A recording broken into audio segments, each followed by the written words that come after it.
ভূমি অধিগ্রহণ পরিবেশ অধিদপ্তরের ছাড়পত্র সহ নানা জটিলতায় নির্ধারিত সময়ে শেষ হচ্ছে না চট্টগ্রাম মেডিকেলের বার্ন ইউনিট স্থাপনের কাজ। 285 কোটি টাকা ব্যয়ে এই ইউনিটের কাজ শেষ করতে অপেক্ষা করতে হবে আগামী বছরের জুন পর্যন্ত। এটি হলে দগ্ধ রোগীদের ভোগান্তি এবং মৃত্যু অনেকাংশেই কমবে বলে আশা করা হচ্ছে। চট্টগ্রাম মেডিকেলের বার্ন ইউনিটে মাসে গড়ে দগ্ধ হয়ে ভর্তি হন 100-র বেশি। শীতকালে এই সংখ্যা বাড়ে কয়েক গুণ। আইসিইউ এইচডিইউ সুবিধা না থাকায় 8 থেকে 10 জনকে পাঠাতে হয় ঢাকায়। গড়ে মারা যান 10 জনের বেশি। একটা রোগী ফুরা গেলে টাকা নিয়ে যেতে হয়। এখানে চট্টগ্রামে যদি হয় চট্টগ্রামে উঠে চট্টগ্রামে থাকলো তার অনেক সুবিধা হলো, টাকা পয়সা খরচ কমলো এবং পর্যাপ্ত পরিমাণে সেবাটা পাইল। 2022 সালে আগুনে দগ্ধ হয়ে এখানে চিকিৎসা নিয়েছেন 7,500 রোগী। 2023 সালে সেই সংখ্যা বেড়ে দাঁড়ায় 8,917 জনে। 2024 সালে 8,717 জন। চলতি বছর এই হার ছাড়িয়েছে কয়েক হাজার।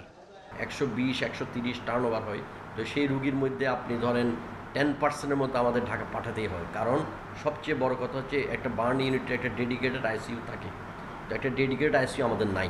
চীনের সহায়তায় তৈরি হচ্ছে 150 সজ্জার বার্ন ও প্লাস্টিক সার্জারি ইউনিট। গেল বছরের ডিসেম্বরের শেষে শুরু হয় কাজ। এখন পর্যন্ত 6তলা ভবনের ভিত্তি হয়েছে মাত্র। এই জন্য টানা বৃষ্টিকে দুষছে কর্তৃপক্ষ। 25 সজ্জা হচ্ছে এসডিইউ। এছাড়া আমার 4টা অপারেশন থিয়েটার থাকবে, তার মধ্যে 3টা অপারেশন থিয়েটার খুব অত্যাধুনিক লেটেস্ট প্রযুক্তির অপারেশন থিয়েটার থাকবে, একটা operation theatre emergency operation theatre হিসাবে নিচে থাকবে। এছাড়া আমার আউটডোর ইনডোর অন্যান্য ফ্যাসিলিটিও থাকবে। চলতি বছরের ডিসেম্বরে নির্মাণ কাজ শেষ হওয়ার কথা থাকলেও বর্তমানে মাত্র শেষ হয়েছে 20%। Ahsan Riton, Independent News, Chittagong.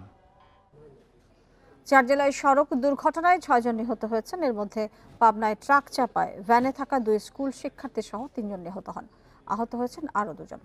সকাল 7টার দিকে সদর উপজেলার গয়েশপুর ইউনিয়নের বাঙ্গাবাড়িয়া এলাকায় এই দুর্ঘটনা ঘটে। মাধবপুর হাইওয়ে থানার ওসি মোস্তাফিজুর রহমান জানান, জালালপুর এলাকার ক্যাডেট কলেজিয়েট স্কুল অ্যান্ড কলেজের ভ্যান গাড়িতে স্কুলে যাচ্ছিলেন শিক্ষার্থীরা। ঢাকা পাবনা মহাসড়কে পৌঁছলে পাবনাগামী বাস বোঝাই ট্রাকের মুখোমুখি সংঘর্ষ হয় ভ্যানটির। ঘটনাস্থলেই নিহত হন ওই স্কুলের 4র্থ শ্রেণীর ছাত্রী তাসমিয়া আক্তার, 5ম শ্রেণীর ছাত্র আবু তোহা এবং ভ্যান চালক আকরাম হোসেন। গুরুতর আহত হন 2 পথচারী। এই ঘটনায় ট্রাকটি জব্দ করা হলেও চালক পলাতক আছেন।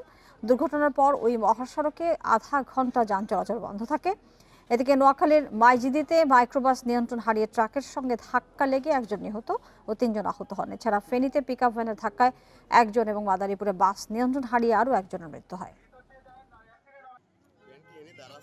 ট্রাকটা ব্রেক করি ওই বাসের গাড়ি ঘুরে যায়, বাস ওই ব্যানের পার পরে ট্রাফিক ব্যানের তলে লোক ছিল, ব্যানের পথে লোক ছিল, ওই লোকগুলো ব্যবসায়ী বাসের তলে পড়েছে। অটোকে সাইড দিতে যায় নিয়ন্ত্রণ হারিয়ে ভ্যানেরকে চাপা দিলে ঘটনাস্থলে 2 জন ছাত্র, 1 জন ছাত্রী, 1 জন ছাত্র মারা গিয়েছে এবং ভ্যান চালক মারা গেছে।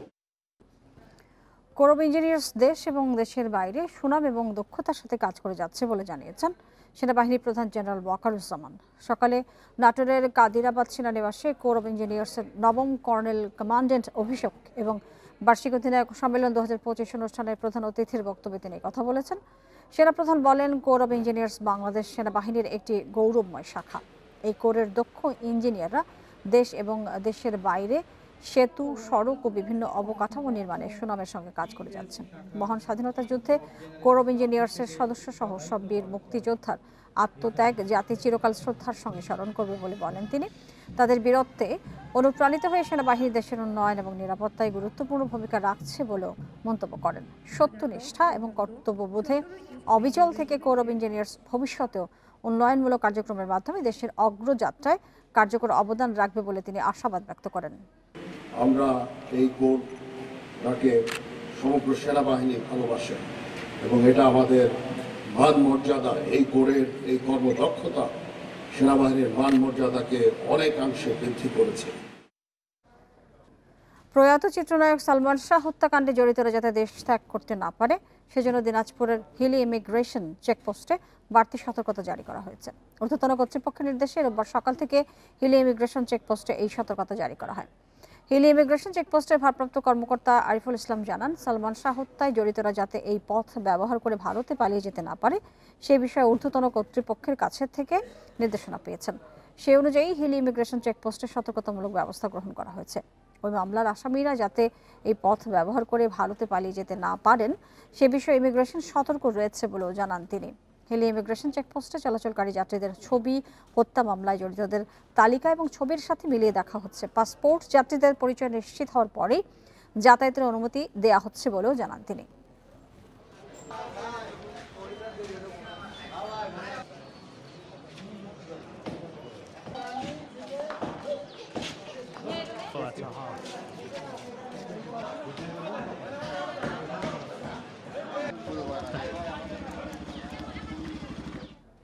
ইসলামকে যারা ধ্বংস করতে চেয়েছে তারা এই পৃথিবী থেকে ধ্বংস হয়ে গেছে, যার জ্বলন্ত প্রমাণ শেখ হাসিনা বলে মন্তব্য করেছেন বিএনপির নির্বাহী কমিটির সদস্য রুহুল কুদ্দুস তালুকদার দুলু।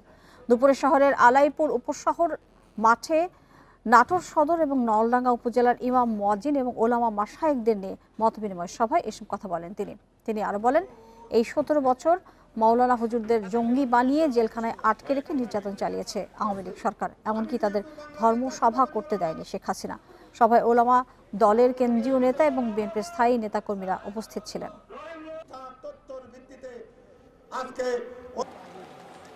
ইসলামের অগ্রযাত্রাকে ইহুদি নাসারা সেদিন ঠেকিয়ে রাখতে পারেনি। আজকে ইসলাম পৃথিবীর এক প্রান্ত থেকে আর এক প্রান্ত পর্যন্ত ইসলামের পতাকা সমুন্নত রয়েছে। ইসলামকে যারা ধ্বংস করতে চেয়েছে তারাই পৃথিবী থেকে ধ্বংস হয়ে গেছে, তার প্রমাণ শেখ হাসিনা। জমি বরাদ্দ থাকলেও 3 দশকে নীলফামারীর ডোমারে হয়নি স্থায়ী বাস টার্মিনাল, সেখানে বাস রাখায় পৌর এলাকায় বাড়ছে যানজট, ভোগান্তি বাড়ছে যাত্রীদের। প্রকল্পটি বাস্তবায়নে নতুন করে আলোচনা চলছে বলে জানিয়েছে উপজেলা প্রশাসন। এটি ডোমার পৌরসভা বাস টার্মিনালের জায়গা। 30 বছর আগে এই জায়গাটি বরাদ্দ দেয় সরকার, তবে রাজনৈতিক হস্তক্ষেপ সহ নানা কারণে স্থাপন হয়নি টার্মিনালটি। এখন খালি জায়গায় বিভিন্ন মালামাল রাখছেন আশপাশের ব্যবসায়ী ও বাসিন্দারা। পৌর এলাকায় স্থায়ী টার্মিনাল না থাকায় সড়কের পাশেই রাখা হয় বাস। যাত্রী ওঠানামা চলছে যেখানে সেখানে, এতে সড়কে যানজট লেগেই থাকে।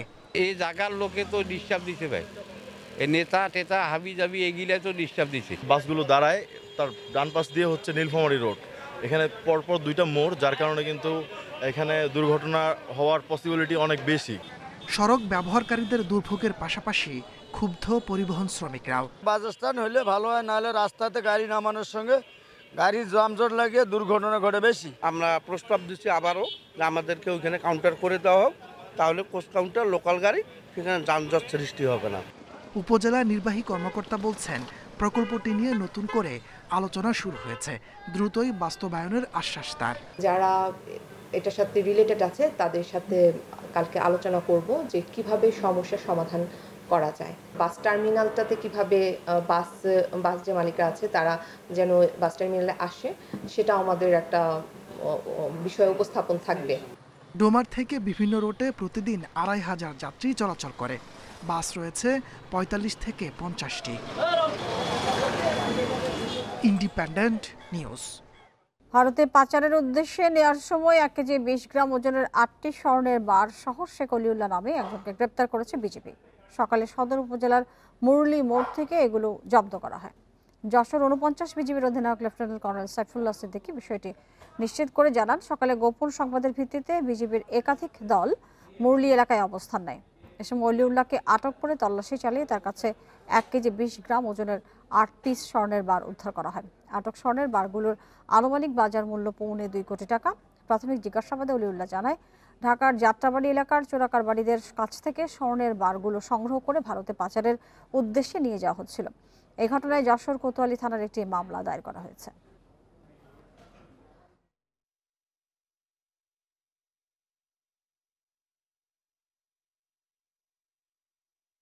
নিলামে ভালো দাম মিলছে সমতলের চা পাতার। গত কয়েক মৌসুমে লোকসানের পর পঞ্চগড়ের চা চাষিদের মুখেও তাই হাসি ফুটেছে। কারখানা মালিকরা বলছেন, চায়ের গুণগত মান বাড়লে দামও ভালো পাওয়া যায়। উন্নত মানের চা তৈরিতে প্রশাসন, স্থানীয়রা, চা বোর্ডের নীতি নির্ধারক সহ কড়া তদারকের সুফল মিলছে বলছেন সংশ্লিষ্টরা। দেশের তৃতীয় চা অঞ্চল হিসেবে পরিচিত পঞ্চগড়ে কয়েক বছর ধরে লোকসান গুনছিলেন চা চাষিরা। মাত্র 12 টাকা কেজি দরে কাঁচা পাতা বিক্রি এবং 40 থেকে 50% মূল্য কর্তন করেও পাওনা টাকার জন্য ক্ষুদ্র চাষিদের ঘুরতে হতো দিনের পর দিন। তবে সম্প্রতি ভালো মানের কাঁচা পাতা 32 থেকে 35 টাকা কেজিতে কিনছেন কারখানা মালিকরা। এতে নতুন করে স্বপ্ন দেখতে শুরু করেছেন সমতলের চা চাষিরা। অনেক চা চাষি ছিলাম যারা চা বাগান আমরা তুলে ফেলছি, কিন্তু এই সিজনে চায়ের রেট আমরা ভালো পাচ্ছি, 30-32 টাকা করে রেট পাচ্ছি। আমরা অনেকটা লাভবান হচ্ছি আর কি। এই বছরকার মতে আমরা সুন্দর দামও পাচ্ছি আর চা বাগানের সুন্দর যত্ন নিচ্ছি। মান ভালো না হলে ভালো দাম পাওয়া যায় না উল্লেখ করে কারখানা মালিকরা বলছেন, নানামুখী উদ্যোগের ফলে এখন ভালো মানের চা উৎপাদন করছেন চাষিরা। অকশন মার্কেটেও তাই ভালো দাম মিলছে। পঞ্চগড়ের জন্য চায়ের সর্বনিম্ন দর নির্ধারণ করা হয়েছে 170 টাকা, যেখানে সিলেট এবং চিটাগাং ওই দুই অঞ্চলের চায়ের জন্য সর্বনিম্ন দাম নির্ধারণ করা হয়েছে 245 টাকা। এই যে প্রাইসের একটা প্রাইসের ডিফারেন্সের জন্য আসলে যারা বায়ার আমাদের উত্তরবঙ্গের চায়ের দিকে ঝুঁকছে বেশি। অকশন মার্কেটে চা পাতার মূল্য কম থাকায় এখানে চাষিরা ক্ষতিগ্রস্ত ছিল। তো ইদানিং যে বাজার দর চলতেছে, যে রেট চলতেছে অকশন মার্কেটে, সেটাতে চাষিরাও খুশি, আমরা ফ্যাক্টরিওয়ালারাও খুশি। জেলায় উন্নত মানের চা উৎপাদনের ক্ষেত্রে 14 দফা নীতিমালা অনুসরণ করা হয়েছে বলে জানান জেলা প্রশাসক। এই নীতিমালা বাস্তবায়ন করার ক্ষেত্রে আমরা করা একটা মনিটরিং সিস্টেম ডেভেলপ করি। যে সমস্ত চা চাষি কিংবা ফ্যাক্টরি মালিক যারা আমাদের দেওয়া 14 দফা অনুসরণ করেন নাই বা ব্যর্থ করেছেন, তাদেরকে আমরা জরিমানা করেছি। করা মনিটরিংয়ের মাধ্যমে আমরা চায়ের কোয়ালিটি এনশিওর করার চেষ্টা করছি। বর্তমানে জেলার প্রায় 10,000 একর জমিতে চা চাষ হচ্ছে। কাঁচা পাতার ন্যায্য মূল্য নিশ্চিত করা গেলে চা চাষ আরও সম্প্রসারিত হবে বলে মনে করেন স্থানীয়রা। Independent news. নওগাঁ এবং জয়পুরহাটে রোপা আমন ধান কাটা এবং মাড়াইয়ের আগ মুহূর্তে রোগবালাই এবং পোকামাকড়ের আক্রমণে দিশেহারা কৃষক। কীটনাশক ব্যবহার করেও দমন করা যাচ্ছে না রোগবালাই, পোকামাকড়। ফলে এবছর রোপা আমনের উৎপাদন কিছুটা কম হতে পারে বলে শঙ্কা চাষিদের। নওগাঁয় রোপা আমন কাটা মাড়াইয়ের মাত্র 15 থেকে 20 দিন আগে ধান খেতে ব্লাস্ট, ইঁদুর ও মাজরা সহ বিভিন্ন প্রকার আক্রমণ দেখা দেয়। বালাইনাশক দিয়েও সুফল না মেলায় ধানের উৎপাদন কমার শঙ্কায় চাষিরা। এই বছরে আমাদের এখানে প্রথম আর কি আক্রমণটা বেশি হয়ে গেছে। চিনি ওষুধ দিচ্ছি, করা 20 দিন 25 দিনের মেয়াদ দিচ্ছে, দেওয়ার পর সেই এক সপ্তাহ যায় না। রোগবালাই ও পোকামাকড় থেকে ফসল রক্ষায় কৃষকদের পাশে থাকার কথা জানিয়েছেন কৃষি কর্মকর্তারা। কারেন্ট পোকার জন্য একদম গোড়াতে যে পোকাগুলো থাকে সেগুলোকে নিশ্চিত করে দমন করার জন্য সেখানে স্প্রে করার ব্যবস্থা করছি। ময়মনসিংহে ফসলের মাঠে কিছুদিন পরই শুরু হওয়ার কথা আমন ধান কাটা, কিন্তু এরই মধ্যে ধানে মাজরা ও কারেন্ট পোকার আক্রমণ দেখা দিয়েছে। ধার দেনা করে আমন লাগিয়ে দিশেহারা কৃষক। বীজ দেওয়া মানতেছে না, অতিরিক্ত বীজ দিয়ে 3-4 বীজ দেওয়া বীজ মানতেছে না। জয়পুরহাটে পচন ও পোকার আক্রমণ থেকে ধান ক্ষেত রক্ষার আপ্রাণ চেষ্টা করছেন কৃষকরা। তাদের অভিযোগ, কৃষি বিভাগের সহযোগিতা না পেয়ে সনাতন পদ্ধতিতে ফসল বাঁচানোর চেষ্টা করছেন। দিশেহারা হয়ে গেছি, স্প্রে করতে করতে আমাদের এখানে কোনো কৃষি বিভাগ থেকে কেউ আসে না বা দেখেও না। তবে কৃষি কর্মকর্তার দাবি, এখনো ছত্রাকের সংক্রমণ এবং পোকামাকড়ের আক্রমণ আশঙ্কাজনক নয়। ব্লক পর্যবেক্ষকের কৃষি কর্মকর্তার পরামর্শ নিয়ে আপনারা সঠিক সময়ে সঠিক মানের ওষুধ আপনারা ব্যবহার করবেন, তাতে কাঙ্ক্ষিত ফলাফল পাবেন এবং ফসলটা অবশ্যই নিরাপদ ফসল আমরা ঘরে তুলতে পারব। সময় মতো প্রতিকার না পেলে উৎপাদন বিপর্যয়ের পাশাপাশি লোকসানের শঙ্কায় কৃষকরা। সোহেলি জাহান, ইন্ডিপেন্ডেন্ট নিউজ।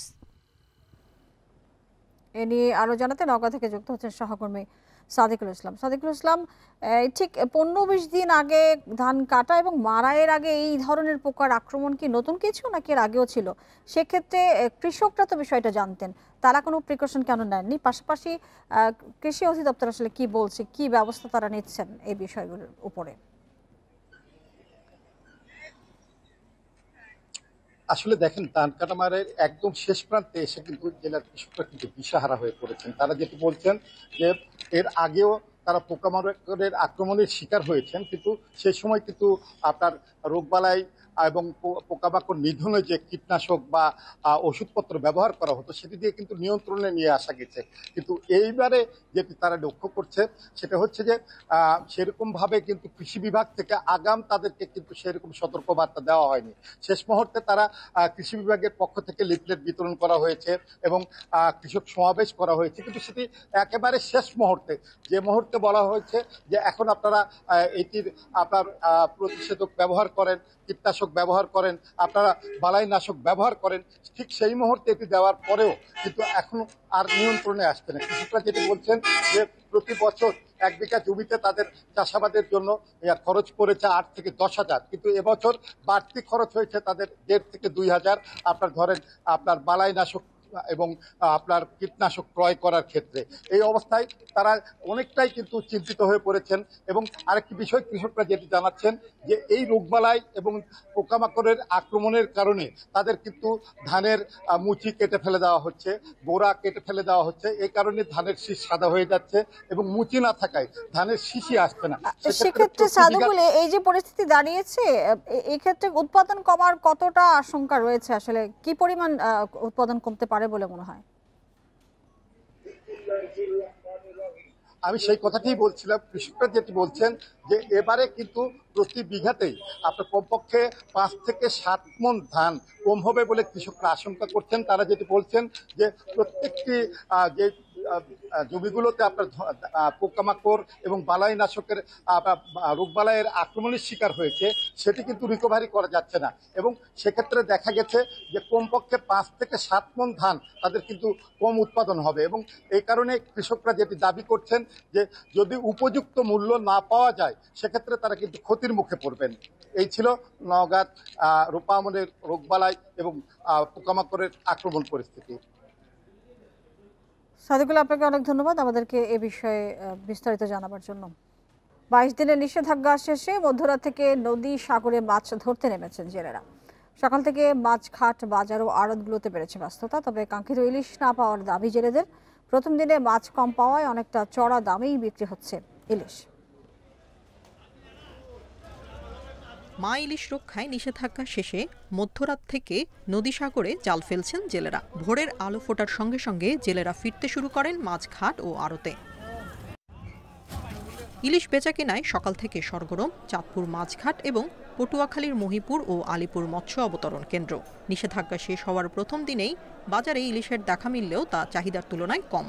মাছ কিছু পাইছি, পাইয়া যাওয়ার বরফ নাই, এই কারণে বেচার জন্য আবার তাড়াতাড়ি ঘাটে চলে আসি। দাম তুলনামূলকভাবে কিছুটা বেশি, তবে আরেকটু কমলে হয়তো সবাই হাতের নাগালে থাকতো, সবাই কিনতে পারতো আর কি। শরীয়তপুরে 1 কেজি ওজনের ইলিশ 2500 থেকে 3000 টাকা, মাঝারি থেকে ছোট সাইজের ইলিশ বিক্রি হচ্ছে 800 থেকে 1500 টাকায়। দাম বেশি হওয়ায় মাছ না কিনে খালি হাতেই ফিরে যান অনেকে। ভাবছিলাম যে অভিযানের পর সুরেশ্বর ঘাটের তনে মাছ কিনুম, বহুত কষ্ট করে আশা করে আইছি, মাছ কিনতে পারলাম না, অনেক দাম। 1 কেজি সাইজের যে মাছগুলা, এগুলো আজকের বাজার মূল্য আছে 2500 টাকা কেজি, আর 1 কেজি 4টা যেগুলো আছে এগুলো আছে আপনার 1200 টাকা কেজি। বরগুনা ও লক্ষ্মীপুরে চড়া দামে বিক্রি হচ্ছে ইলিশ। এবারের অভিযান সফল দাবি করে জেলা মৎস্য কর্মকর্তারা বলছেন গতবারের চেয়ে এবার মাছের উৎপাদন বাড়বে। আমাদের লক্ষ্মীপুর জেলায় উৎপাদন আছে আমাদের প্রায় 22,500 মেট্রিক টন। তো আমরা আশা করছি যে প্রায় 23,000 মেট্রিক টনের উপর আমরা ছাড়িয়ে যাব এবং পরবর্তীতে এর জন্য আমাদের জাটকা সংরক্ষণ কার্যক্রমটাও সফলভাবে বাস্তবায়ন করতে হবে। 3 থেকে 4 দিন পর গভীর সাগর থেকে জেলেরা ফিরলে বাড়বে ইলিশের সরবরাহ। এতে দাম কিছুটা কমতে পারে বলে আশা মাছ ব্যবসায়ীদের। Tania Nasrin, independent news.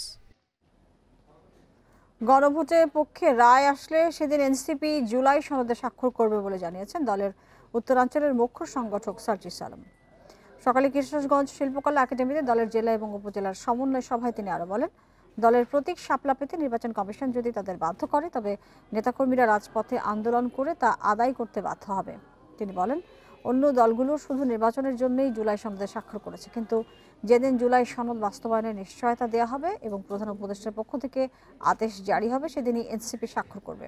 আগামী বাংলাদেশে গণতান্ত্রিক প্রক্রিয়ায় নির্বাচন অনুষ্ঠিত হবে উল্লেখ করে ডিসেম্বরের মধ্যে জেলা উপজেলা সহ সকল ইউনিয়ন এবং ওয়ার্ডে এনসিপির কমিটি গঠন হবে বলেও জানান সার্জিস আলম।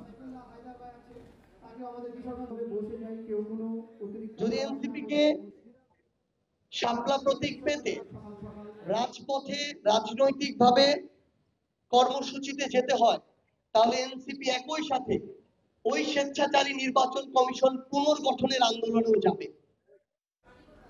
রাজবন বিহারে নির্মাণাধীন দেশের সর্ববৃহৎ প্যাগোডার কাজের অগ্রগতি দেখতে রাঙামাটি সফর করেন থাইল্যান্ডের প্রকৌশলী দল।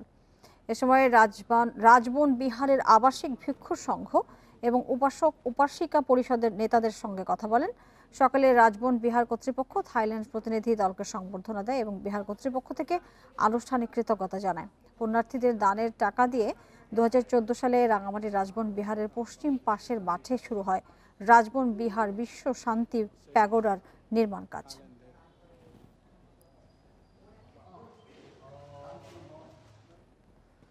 প্রবাল দ্বীপ সেন্ট মার্টিনকে বাঁচাতে নিয়ন্ত্রণ করতে হবে পর্যটন। গবেষকরা বলছেন, পর্যটনের চাপে দ্বীপে ভাঙন বাড়ছে, বিলুপ্ত হচ্ছে জীববৈচিত্র্য। তাই দেশের একমাত্র প্রবাল দ্বীপ রক্ষায় সরকারের নির্দেশনা কঠোরভাবে মানাও জরুরি।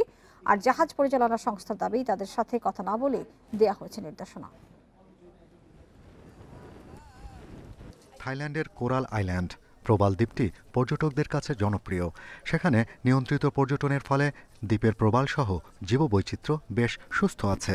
কিন্তু বাংলাদেশের প্রবাল দ্বীপ সেন্ট মার্টিনের চিত্র ভিন্ন। করোনার সময় সৈকতে প্রবাল দিয়ে সৌন্দর্য বর্ধন করে হোটেল মোটেলগুলো। কেয়াবন ও নারিকেল বাগান উজাড় করে গড়া হয়েছে কয়েকশো কটেজ। পরিবেশ সংরক্ষিত এলাকায় এমন অনিয়ন্ত্রিত পর্যটনে ধ্বংসের মুখে সেন্ট মার্টিনের জীববৈচিত্র্য। রাতের বেলা আলো জ্বালায়, সেখানে গান বাজনা হয়, সাউন্ড আসে, এসব কারণে কিন্তু কচ্ছপ ভাষা কমে গিয়েছে। সেন্ট মার্টিনের অনেক দিকে কিন্তু এখন ভাঙন শুরু হয়েছে এই প্রবালকে ভেঙে, প্রবালকে সংগ্রহ করার কারণে, প্রবাল তুলে ফেলার কারণে। তো এই জন্য এইটাকে কঠোরভাবে আমাদেরকে নিষিদ্ধ করতে হবে। দ্বীপটি বাঁচাতে পর্যটনে বেশ কিছু নির্দেশনা দিয়েছে সরকার। কেবল ডিসেম্বর জানুয়ারিতে দ্বীপে রাত্রি যাপন করতে পারবে পর্যটকরা। তবে এ বিষয়ে দ্বিমত সি ক্রুজ পরিচালনাকারী সংস্থার। এখানে অলরেডি তো ওনারা সংকুচিত করে ফেলছে 2000 লোকের যে যাতায়াত, এখানেই তো সংকুচিত করে ফেলছে। আর যে সত্রগুলো দিছে এটা বাস্তব অর্থে কতটুকু কার্যকর করতে পারবে এটা আমি আদৌ বোধগম্য না। ট্যুরিজমের জন্য সম্পূর্ণ সাংঘর্ষিক, তবে এটা ভিন্নভাবে এই শর্তগুলা বাস্তবায়ন করা যাইত যদি আমাদের সাথে বসে যদি সিদ্ধান্ত নিত। পর্যটন মৌসুমে দ্বীপ জুড়ে সার্বক্ষণিক নজরদারি প্রয়োজন, তাই স্বেচ্ছাসেবী নিয়োগ দেওয়া জরুরি। দিয়ে পরিবেশ অধিদপ্তর থেকে এখানে গার্ড নিয়োগ করতে হবে। টোটাল সেন্ট মার্টিনে কয়জন, আমরা যদি 5-7 জন বা 10 জন গার্ডও রাখি, এটা কিন্তু সরকারের জন্য বড় বিষয় না। কিন্তু তার বিপরীতে আমরা কিন্তু জীববৈচিত্র্যের একটি ভালো উন্নতি দেখতে পাবো। স্বচ্ছ নীল পানির নিচে বর্ণিল মাছ আর বিস্তীর্ণ প্রবাল প্রাচীরই সেন্ট মার্টিনের বৈশিষ্ট্য। এখানে একসময় 100 প্রজাতির প্রবাল থাকলেও এখন নেমেছে অর্ধেকে। Shahriar Anirban, independent news, Dhaka. বঙ্গোপসাগরে অবস্থানরত নিম্নচাপটি আরও পশ্চিম উত্তর পশ্চিম দিকে অগ্রসর হচ্ছে। এটি আরও ঘনীভূত হয়ে ঘূর্ণিঝড় মন্থায় পরিণত হওয়ার শঙ্কা রয়েছে। এর প্রভাবে বুধবার থেকে সারা দেশে মাঝারি থেকে ভারী বৃষ্টি হতে পারে। আবহাওয়া অধিদপ্তর জানিয়েছে, নিম্নচাপটি ভোর সন্ধ্যা 6টায় পায়রা সমুদ্র বন্দর থেকে 1265 কিলোমিটার দক্ষিণে অবস্থান করছিল। এর কেন্দ্রে বাতাসের গতিবেগ ঘন্টায় সর্বোচ্চ 40 কিলোমিটার, যা ঝোড়ো হাওয়া আকারে 50 কিলোমিটার পর্যন্ত বৃদ্ধি পাচ্ছে। নিম্নচাপের কেন্দ্রে সাগর উত্তাল আছে। দেশের 4 সমুদ্র বন্দরে 1 নম্বর সতর্কতা সংকেত জারি করেছে আবহাওয়া অফিস। এটি ঘূর্ণিঝড়ের রূপ নিলে দেশের দক্ষিণাঞ্চলে ভারী বৃষ্টি এবং ঝড়ের আশঙ্কা রয়েছে। এছাড়া পরবর্তী নির্দেশনা না দেওয়া পর্যন্ত সব মাছ ধরার নৌকা এবং ট্রলারকে পুকুরের কাছাকাছি চলাচল করতে বলা হয়েছে। আগামীকাল যে ঘূর্ণিঝড়টা হবে এর নাম হবে মন্থা, এটা থাইল্যান্ডের দেওয়া নাম। আগামী 2 দিন ঢাকা তো ওই রকম বৃষ্টি হবে না, বৃষ্টি যেটা হতে পারে ঢাকা তো 29 তারিখে পড়ে যায়। আপাতত এখন যে কন্ডিশন মেঘলা থাকবে আর তাপমাত্রা তুলনায় অনেক বেশি থাকবে। এটা হয়তো আপনার এই যে আপনার সাইক্লোনটা পুরোপুরি কাটা যাওয়ার পরে তাপমাত্রা কিছুটা ঢাকাতে কমবে। সুনামগঞ্জের জাদুকাটা নদীতে শ্রমিক হয়রানির প্রতিবাদে বিক্ষোভ মিছিল এবং মানববন্ধন করেছে বালু শ্রমিকরা। দুপুরে জাদুকাটা নদীর তীরে এই বিক্ষোভ মিছিল এবং মানববন্ধনে উপস্থিত হন হাজারো বালু শ্রমিক। শ্রমিকরা অভিযোগ করেন, আদালতের অনুমতিতে জাদুকাটা নদীতে সনাতন পদ্ধতিতে বালু উত্তোলন শুরু হলেও একটি প্রভাবশালী মহল পাড় কেটে বালু লুট করে।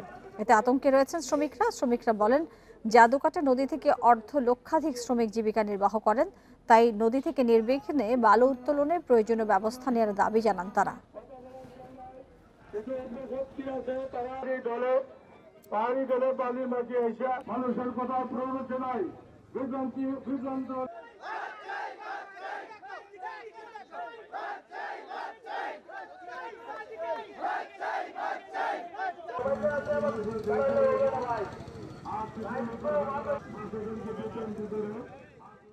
এই ছিল আজকের সমগ্র বাংলাদেশে। আরো বিস্তারিত জানতে চোখ রাখুন ফেসবুক, ইউটিউব এবং এক্সে। ধন্যবাদ সবাইকে সাথে থাকার জন্য।